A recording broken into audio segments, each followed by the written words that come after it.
प्रत्येकटी पदपदवी प्रतियोगिता बहुत अधिक तेणु सरकारी चाकरी आवेदनकारी को अधिकरू अधिक सुजोग देवाई सर्वाधिक बयस सीमा को 32 रु 22 वर्ष को वृद्धि करा जाइछि।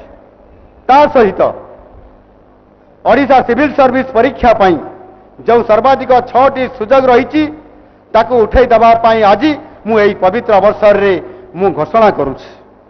वर्तमान एही परीक्षा सर्वोच्च बयस सीमा पर्यंत सुजोग मिलिबो।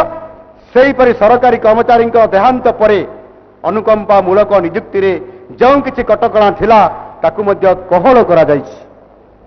सबु प्रार्थी को सम्मान समान सुजोग एवं दुर्नीति मुक्त परीक्षा परिवेश प्रदान करने मु संपुक्त अधिकारी और अनुष्ठान मान को निर्देश देइछि। परीक्षा सामान्यतम त्रुटि विच्युति हेले तुरंत कठोर कार्यानुष्ठान नवाई निर्देश देइछि। आम सरकार परीक्षा रे दुर्नीति और अनियमितता को एक अक्षमणीय अपराध भाव विचार को नहीं।